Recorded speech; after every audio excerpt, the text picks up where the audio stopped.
Hi friends, welcome to my YouTube channel. நாம் இப்போது ஒசூரில் ஒரு ஃபங்க்ஷனுக்கு போனோம் சண்டே. அந்த சண்டே வீடியோ எப்படி போச்சுன்னு பார்க்கலாம் வாங்க. என் ஹஸ்பண்ட் கிளம்பிட்டாங்க. நான் தலை வாரவே இல்லை. சாரீ கட்டி ரொம்ப நாள் ஆச்சு. சாரீ கட்டிட்டு தலை வார டைமே இல்லை. சரி காரில் போகும்போது வாரிக்கலான்ட்டு 2 பேரும் கிளம்புனோம். அப்படியே போயிட்டு அப்படியே போகிற வழியில் அப்புறம் அன்றைக்கி வேறு தளபதியோட பர்த்டே எல்லாம் அங்கே செலிப்ரேட் பண்ணிகிட்டு இருந்தாங்க. அது எல்லாம் பார்த்துக்கிட்டு ரொம்ப நாளுக்கு அப்புறம் ஒரு ஜாலியாக ஒரு ட்ராவல் பண்ண மாதிரியே ஆச்சு. வாமா போகலான்னு சொல்லி கூப்பிட்டுட்டே இருந்தாருங்களா, அதனால போனோம். சரி போவோம். நாங்கள் என்ன நினச்சோம், சண்டே ஃபங்க்ஷன் வேறு நான்வெஜ்ஜாக இருக்கும்னு சொல்லிட்டு பயங்கர ஆவலாக போனோம். ஆனால் வெஜ்ஜு தான் போட்டாங்க. நல்லா இருந்தது. ஆனால் நிறைய வெரைட்டி இருந்தது, நல்லா இருந்தது. கார்லாம் நல்லா க்ளீன் பண்ணிட்டு நாங்கள் காரை ஆஃபீஸ்லேயே விட்டுருவோமா, ஏதாவதுனா எடுத்துகிட்டு வருவோம், இல்லைன்னா அங்கேயே தான் இருக்கும். வேணும்னும் போது எடுத்துகிட்டு வருவோம். அதனால் தொடச்சிட்டு வீட்டிலேருந்து கிளம்புறோம். கிளம்பிட்டு அப்படியே பேசிகிட்டே போனோம். பாட்டு கூட போடவே இல்லை. சும்மா ரொம்ப நாள் ஆச்சா தனியாக அப்படி போய், அதனால் கிளம்பிட்டோம். பாருங்கள், எங்கள் வீட்டிலேருந்து மெயின் ரோடுக்கு போயிட்டுருக்கோம். நாங்கள் இருக்கிற பிளேஸ்லேருந்து ஒசூருக்கு போனோம். அங்கே போகிற வழி ஃபுல்லாக நாக மரமாகவே இருக்குது. ஆனால் நிறைய பழம் வச்சுருக்காங்க. பட் இன்னும் அந்த மரத்துலலாம் இன்னும் பழுத்ததுன்னா ஒரு நாள் போயிட்டு எடுக்கணும். அப்படியே போகிற வழியில் அந்த சும்மா குட்டி குட்டியாக கிளிப்ஸ் எடுத்துகிட்டே போனேன். அதை சரி அப்பா ஷார்ட்ஸில் போடுறதுக்காக ரொம்ப நாளுக்கு அப்புறம் போனதுனால ஜாலியாக போயிட்டு பேசிகிட்டே போனோம். சாங் கூட போடவே இல்லை. நான் அவர்கிட்ட கேட்டு வரேன், நான் நல்லா இருக்கிறேன் தானே அப்படி இப்படின்னு ஏதோ பேசிகிட்டே வரேன். அதெல்லாம் பேசிக்கிட்டே ஜாலியாக போனால் அப்புறம் மெயின் ரோடு வந்தது. பாருங்கள், இப்போயே ஒசூர் கிளம்பலாம் வாங்க. மெயின் ரோட்லேருந்து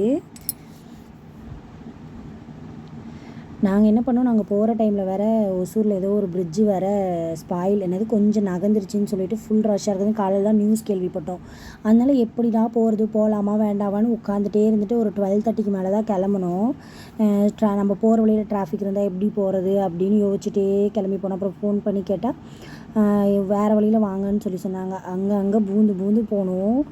இதுதான் மாலூர் ஜங்ஷன், இது ரயில்வே ஸ்டேஷன். சாங்லாம் எதுவும் போகல, அப்படியே போனோம். இது கிரேப்ஸ் தோட்டம். ஆனால் இன்னும் வரையும் நான் அதில் பார்க்க 2 இயர்ஸ் ஆயிடுச்சு இங்கே ஆனால் அதில் பழம் வச்சு நான் பார்க்கவே இல்லை. செடி மட்டும் வராங்க. ஆனால் நாங்கள் இன்னும் உள்ளே போய் பார்க்கல. நான் கேட்டுகிட்டே போனேன். ஒரு நாள் கேட்டுட்டு உள்ளே போய் பார்க்கணும்ப்பா எப்படி இருக்குன்னு சொல்லிட்டு அப்படின்னு சொல்லி பேசிகிட்டே போனோம். அங்கங்கே சின்ன கிளிப்பாக பிடிச்சி அதை ஆட் பண்ணிட்டோம் வீடியோ. நல்லா இருந்துச்சு கிளைமேட். 12:30க்கு தான் ஏதோ போனேன். ஆனால் பாருங்கள் கிளைமேட் எப்படி இருக்குதுன்னு சொல்லிட்டு இதே மாதிரி தான் இருந்துச்சு. ஒசூர் போகும்போது தான் கொஞ்சம் சூடாக இருந்த மாதிரி ஒரு ஃபீலிங்கு. அங்கே போயிட்டு அட்ரஸ் தெரியாமல் லொக்கேஷன் பார்த்தா ஒசூர்லேருந்து இன்னும் 48 கிலோமீட்டர் அது மாதிரி ஏதோ வந்தது. என்னடா அப்போ பாருங்க, ஒசூர் என்ட்ரன்ஸ் வந்துட்டோம். என்னடா இது பக்கம்னு சொன்னாங்க, இவ்வளோ லாங்காக இருக்கேன்னு சொல்லிட்டு போயிட்டு பக்கத்துலேயே இருந்துகிட்டே கால் பண்ணி லொக்கேஷன் அனுப்புங்க அப்படி இப்படின்னு பேசிகிட்டே இருந்தோம். பக்கத்தில் மண்டபத்து பக்கத்துலேயே போயிட்டு ஒசூர் என்ட்ரன்ஸ் வந்தாச்சு, வாங்க ஒசூருக்குள்ளே போவோம்.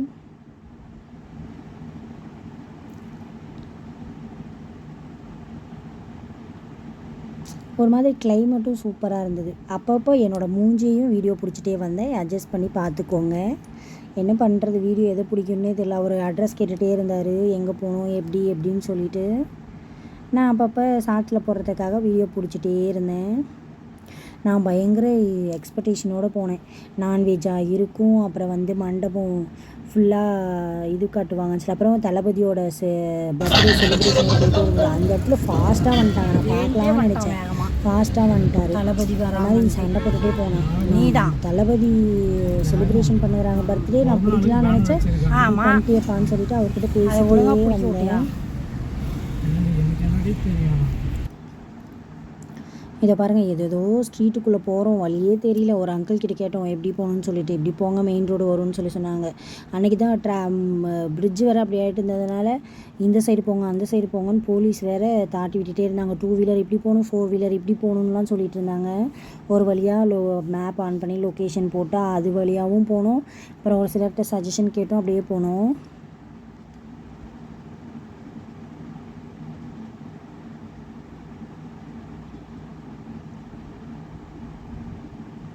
இந்த வழியிலலாம் போனதே இல்லை. ஏதோ ஒரு வழியில் போனோம். போயிட்டு ஒரு வழியாக காரை பார்க்கிங் பண்ணிவிட்டு உள்ளே போனோம். வாங்க போய் பார்க்கலாம். அதுக்கு ஒரு வீடு பூ வச்சுட்டு வந்தால் காரில் இந்த ஸ்மெல்லுக்கு ஒரு மாதிரி இருக்கும்னு சொல்லிட்டு பூவை கவரில் வச்சுட்டு நாங்கள் வந்து காரை விட்டு இறங்கும் போது பூ வச்சுட்டு வந்தோம் ஃபங்க்ஷனுக்கு. கூப்பிட்றேன், வாங்க மாமி இந்த சைடு வாங்க அப்படின்னு சொல்லிட்டு இருக்கேன். அவர் ஏதோ பண்ணிகிட்ருக்காரு, இன்சர்ட் பண்ணிவிட்டு வராரு.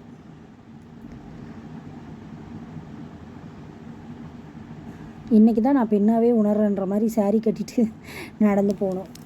பயங்கரமாக நான் மண்டபம் எக்ஸ்பெக்டேஷனில் போனேன். சிம்பிளாக தான் இருந்துச்சு, ஓகே தான். ஆனால் அவங்கவுங்க வசதியை பொறுத்து இல்லைங்களா, அதனால நல்லா தான் இருந்தது. இங்கே பக்கத்தில் ஏதோ எக்ஸிபிஷன் மாதிரி போட்டிருந்தாங்க, அது கவர் பண்ண மாதிரி தான். அது எல்லாமே முடிச்சுட்டு எடுக்க ஆரம்பித்தாங்க. இதுதான் மண்டபம் மேலே இருந்துச்சு.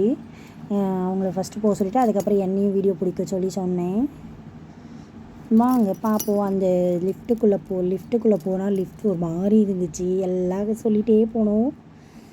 என்னை பிடிங்கன்னு சொல்லி அவர்கிட்ட வீடியோவை கொடுத்துட்டு என்னையும் கவர் பண்ண சொல்லி சாரி எப்படி இருக்குன்னு அப்படியே கமெண்ட் பண்ணுங்கள், நல்லா இருக்கா இல்லையான்னு சொல்லிட்டு இப்போ வந்து லிஃப்ட் ஓப்பன் பண்ண போகிறாங்க. நாங்கள் அதுக்குள்ளே போயிட்டு மேலே, அதாவது பியூபர்ட்டி ஃபங்க்ஷன், அதான் ஏஜ் அட்டன் பண்ண ஃபங்க்ஷன் தான் இது. கிளம்பிட்டோமே. மேலே வந்தால் ஃபுட்டு நிறைய ஐட்டம் போட்டுட்ருந்தாங்க. அதில் அங்கங்கே செல்ஃபி மாதிரி வீடியோ எடுத்துகிட்டு இருந்தோம். வேறு என்ன பண்ணுறதுன்னு தெரியாமல் நிறைய இப்படி தான் கவர் பண்ணோம். மன்னிச்சிடுங்க, முடிஞ்ச அளவுக்கு பார்த்து சப்போர்ட் பண்ணுங்கள்.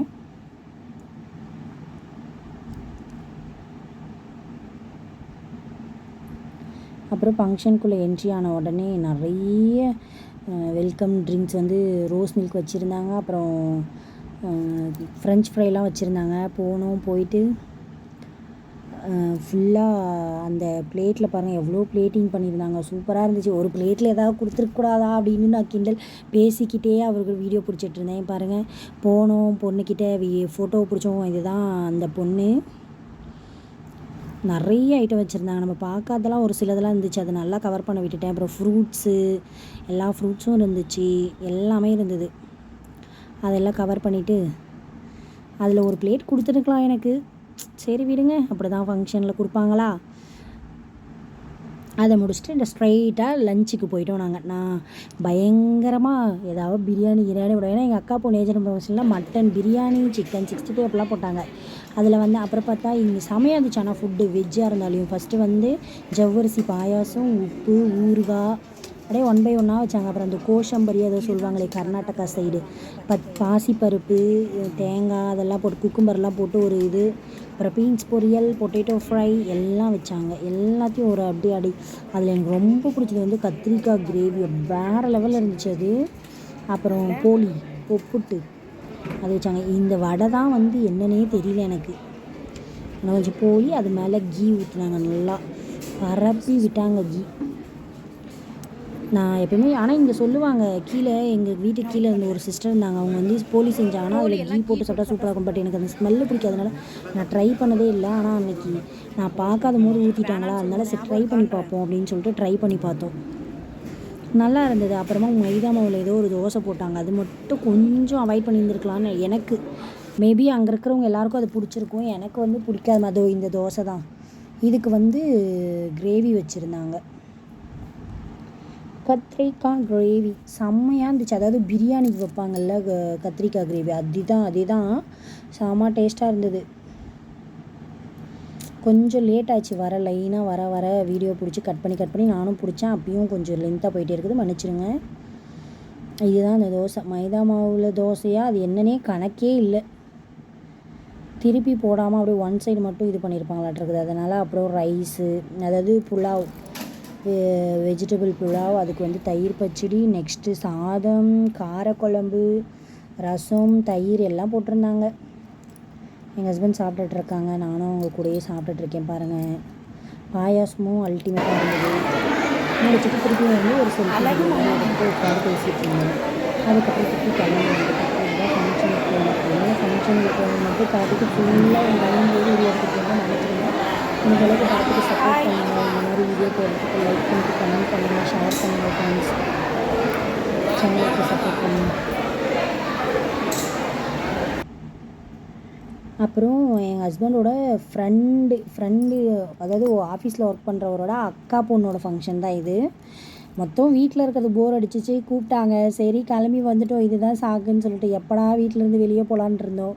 இது ஒரு ஃபங்க்ஷனுன்னு கூப்பிட்டாங்க. இதுக்கு வந்தோம். அடுத்த நெக்ஸ்ட் வீக்கே என்ன பண்ணோம், அப்பயும் ஒரு டைம் போயிட்டு ஜாலியாக என்ஜாய் பண்ணோம். தேங்க்யூ வாட்ச் பண்ணதுக்கு.